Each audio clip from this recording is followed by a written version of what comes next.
तो देखिए बच्चों, सीबीएसई बोर्ड का सैंपल पेपर 2024-25 का हमारा नेक्स्ट क्वेश्चन ये है कि ये असर्शन रीजन टाइप का क्वेश्चन है बच्चों। इसमें असर्शन में दिया है हमको, on increasing the current sensitivity of a galvanometer by increasing the number of turns may not necessarily increase its voltage sensitivity. Okay.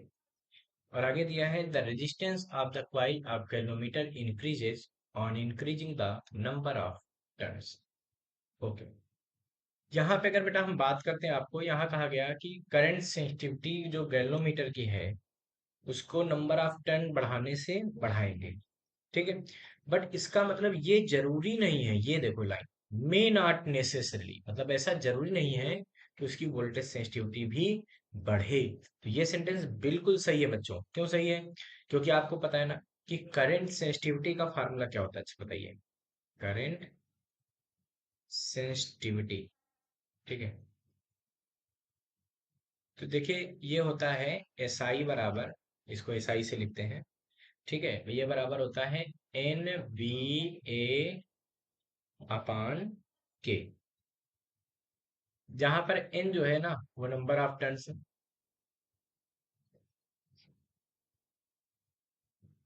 B जो है वो मैग्नेटिक फील्ड है, ठीक है, गैल्वेनोमीटर में जो लगाते हैं अंदर कॉइल पे। एक एरिया है किसका, लूप का, जो गैल्वेनोमीटर में अंदर लगाई जाती है। के जो होता है, इसको हम लोग बच्चों बोलते हैं रीस्टोरिंग टॉर्क। ये क्या होता है? Restoring torque. ठीक। Per unit twisting, per unit twisting. अच्छा, देखिए ये हो गया। अगर आप बेसिक बात यहाँ पे कीजिए कि जब ये करंट सेंसिटिविटी है, अगर आप नंबर ऑफ टर्न्स बढ़ाते हैं तो करंट सेंसिटिविटी तो बढ़ेगी, बिल्कुल सही है। क्यों? क्योंकि एसआई डिपेंड कर रहा है एन पर, तो एन के बढ़ाने पर करंट सेंसिटिविटी बढ़ेगी, बिल्कुल सही बच्चों। लेकिन अगर आप वोल्टेज सेंसिटिविटी की बात करते हैं तो क्या फार्मूला होता है बताओ? वोल्टेज सेंसिटिविटी जो होता है, ठीक है, ये हो जाएगा एन बी ए अपान के इंटू आर, जहां पर आर होता है रेजिस्टेंस। किसका रेजिस्टेंस?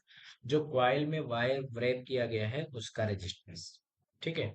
तो बच्चों आपको पता है ना, जो जैसे कोई कॉइल होती है ऐसे, है ना, इस पे आपने एक वायर ऐसे व्रैप किया कई टर्न्स में, तो आपको पता है ना उस वायर की कुछ लेंथ होगी। तो इस वायर का जो रेजिस्टेंस होता है वो बराबर होता है रो एल अपान ए। जब आप बच्चों नंबर ऑफ टर्न्स बढ़ाएंगे तो करंट सेंसिटिविटी तो बढ़ेगी, ये सही है कि जब आपने नंबर ऑफ टर्न्स बढ़ाया तो करंट सेंसिटिविटी बढ़ गई, बिल्कुल सही। बट वोल्टेज सेंसिटिविटी बढ़ेगी ऐसा जरूरी नहीं। क्यों? क्योंकि जब आप टर्न्स बढ़ाएंगे तो टर्न्स कैसे बढ़ेंगे भाई? वायर की लेंथ बढ़ेगी ना। जैसे कोई एक टर्न में थोड़ा वायर आया, फिर दूसरा टर्न किया तो वायर और आ गया, फिर और आ गया, तो लगातार वायर की लेंथ बढ़ रही है जो ब्रेक किया जा रहा है। तो बच्चों जब लेंथ बढ़ रही है, अपने को पता है रेजिस्टेंस फार्मूला होता है रो एल अपान ए, तो जब लेंथ बढ़ रही है तो रेजिस्टेंस भी बढ़ेगा। तो अगर रेजिस्टेंस ज्यादा बढ़ गया तो इन, मान लीजिए नंबर ऑफ टर्न्स आपने 2 टाइम किया, रेजिस्टेंस हो गया 3 टाइम, तो वोल्टेज सेंसिटिविटी तो डिक्रीज हो गई ना फिर। इसका मतलब वोल्टेज सेंसिटिविटी बढ़ेगी ऐसा जरूरी नहीं है, ठीक है। तो इसमें एसवी जो है वो इंक्रीज भी हो सकता है और एसवी डिक्रीज भी कर सकता है। It depends on resistance. ये किस पे डिपेंड करता है? रेजिस्टेंस पे डिपेंड करता है। अच्छा, तो इसीलिए हम कह सकते हैं कि हाँ भाई सही है कि अगर हम वोल्टेज करंट सेंसिटिविटी को बढ़ाते हैं, ठीक है, नंबर ऑफ टर्न्स बढ़ा के, तो वोल्टेज सेंसिटिविटी इंक्रीज करे ऐसा जरूरी नहीं है। तो इसका असर्शन तो बच्चों बिल्कुल करेक्ट। अच्छा, अब रीजन की बात करते हैं। रीजन में दिया है the resistance of the coil of the galvanometer increases on increasing number of turns, बिल्कुल सही। जब नंबर ऑफ टर्न्स बढ़ाएंगे तो वायर की लेंथ बढ़ेगी तो रेजिस्टेंस भी बढ़ेगा। तो ये बिल्कुल सही है, मतलब इसका जो है ये रीजन भी बिल्कुल करेक्ट है। इसका मतलब असर्शन रीजन दोनों सही है, और जो रीजन है वो असर्शन को एक्सप्लेन भी कर रहा है। इसका मतलब इसमें ये ऑप्शन बिल्कुल करेक्ट होगा कि both assertion and reason are true and reason is correct explaining the assertion. ठीक है। तो इसका मतलब ए ऑप्शन बिल्कुल करेक्ट होगा इसमें। इसको फटाफट नोट कर लीजिए बच्चों।